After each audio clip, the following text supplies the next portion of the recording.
Hey y'all, it's your girl Chai here and welcome back to my channel. Today's video is going to be another chit chat video. And I don't know if you guys can hear my fan in the background, but I'm so sorry if you do. I was burning up, so just bear with the background noise, okay? Also, at the end of this video, make sure you comment and let me know your thoughts and everything. You know, we can always agree to disagree, but as long as we are respectful to each other, you know, it is what it is.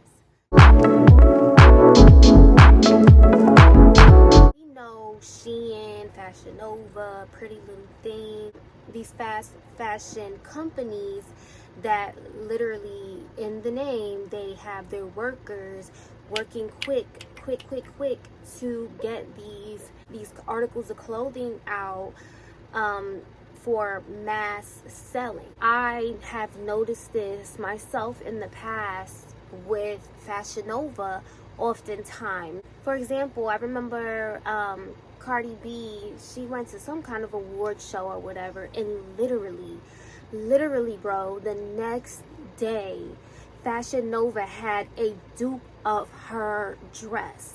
And I was like, there is no freaking way. Like, there's no way. And that is not the first time that I've noticed that they've done that. And so you can just imagine, like, people who don't think about this stuff, they're just like, wow, they're on top of their stuff. But no, when you think deeper into it, you will realize, like, hey, they're abusing their workers in order to stay afloat and stay on top of trendy fashion or things that people like. A lot of people are arguing that it's wrong because, you know, they're running like pretty much sweatshops and they're overworking their workers and they're underpaying them, things like that. And I had saw this post recently, which is why I'm even talking about this in the first place.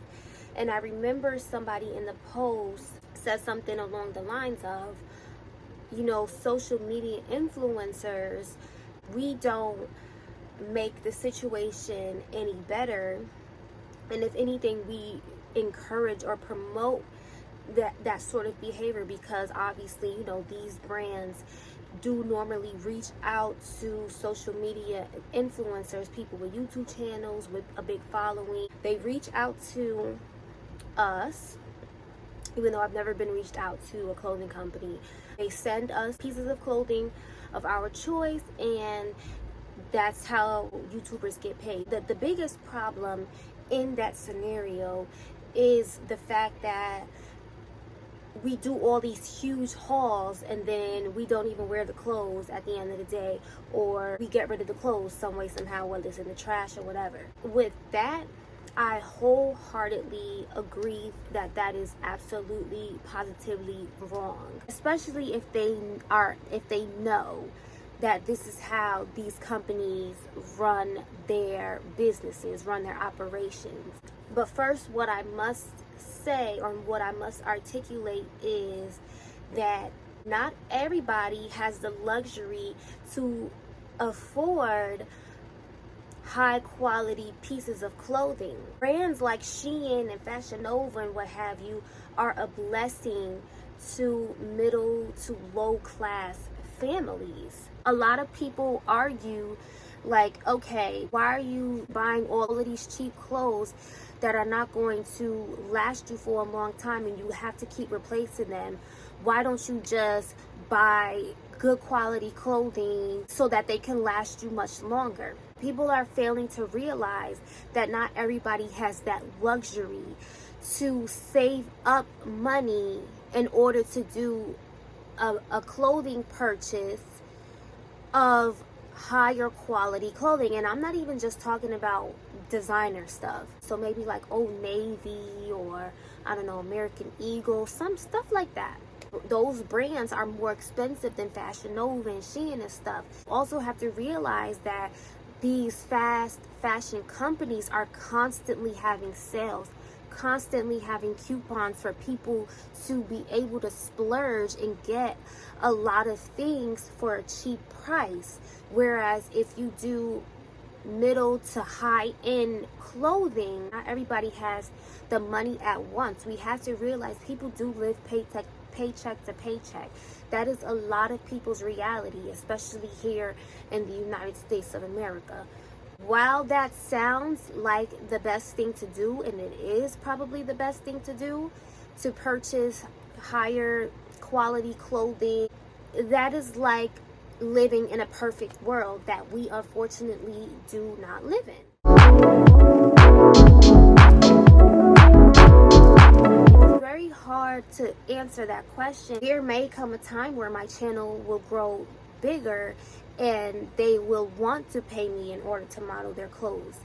And it's like the question becomes, am I an immoral person because I know how they operate? There's so many factors that go into that. And there's, like I said, no right or wrong answer. I would take those opportunities. However, I'm not going to just let the clothes pile up in my closet and then I just trash them. Absolutely not. I'm either going to give the clothes away for free because I received the clothes for free, I didn't pay for them, or I'll actually wear the stuff. Allow me to elaborate a little bit more on why I would take the opportunity. So as of right now, fast fashion companies are what I can afford. I cannot afford designer stuff. I can't always afford to purchase higher quality stuff in bulk. I'm not going to live above my means because that's going to do nothing but make me broke. So the battle becomes, do I live above my means and make myself broke in order to support or not support fast fashion companies, or do I do what I'm doing right now? We as humans have to decide what we want to do, and we have to decide what makes the most sense for us. We cannot fight every battle, everything wrong in this world. Okay, sometimes we have to leave that for other people. Those of us who purchase fast fashion are not at the top of the chain. Who's really the people to blame for this? People can blame us, that's fine, but they need to be focusing most of the blame on the people at the top who's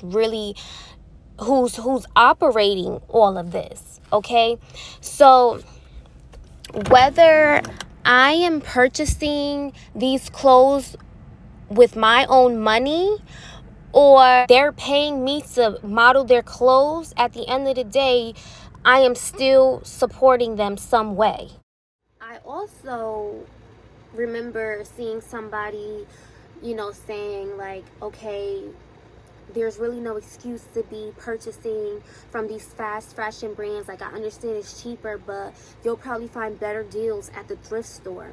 How do you know where those clothes came from? What the history behind those clothes were? You're buying clothes in any sort of condition, so the tags might be off. You might not know where it's from. Can you always be on your A game about being a morally righteous person or an honest person? If we have that expectation where people should not be financially supporting these fast fashion brands anymore, not only do I feel like that's living in a perfect world, but I also think that will make a lot of people, if not everybody, hypocritical, and it will overcomplicate everybody's lives. We have to decide what we want to engage in and how morally correct we want to live. We as humans need plants and animals to survive, right? Now, although the average American or the average person is not the actual person going out and killing these animals and killing these plants to consume them, but regardless, we are still eating them. Somebody can argue that we're wrong for that because we are killing living things for survival, but we need food to survive. So what are we to do? My point is that not everything we do can be the morally correct thing to do. We live the life that makes the most sense for us.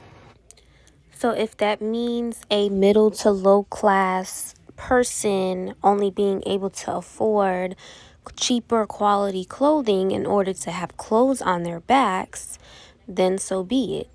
Equally, if somebody who is more well off is able to spend money on higher quality clothing, then so be it as well.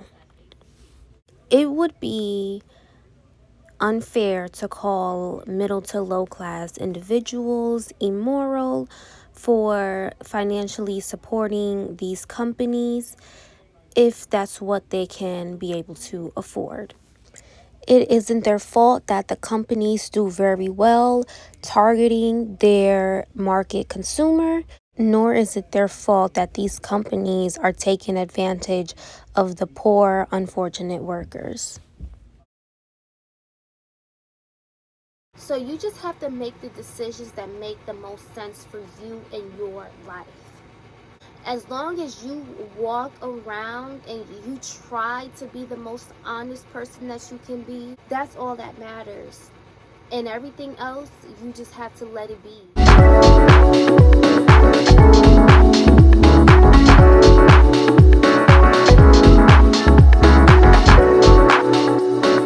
First, I'm going to talk about some of what people are saying.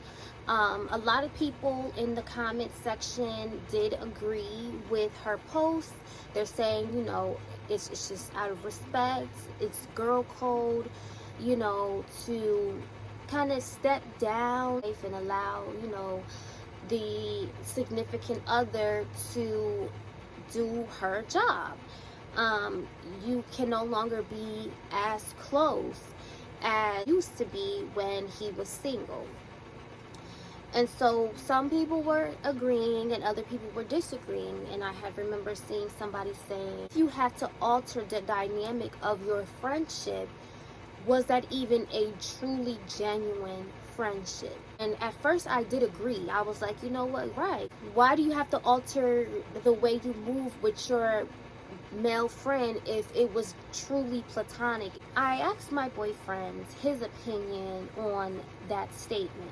And he told me about co-partners. I forget if he said they were comedians or something like that. And they go on tour together. And so it's always them two, right? But it's a male and a female. And both of them are married. Not married to each other, but, separate relationships, and they're married. The guy friend, he had said, out of respect for my relationship as well as my friend's relationship, I would not go into her hotel room at nighttime, nor will I call her at nighttime if I wanted to tell her something or ask her something.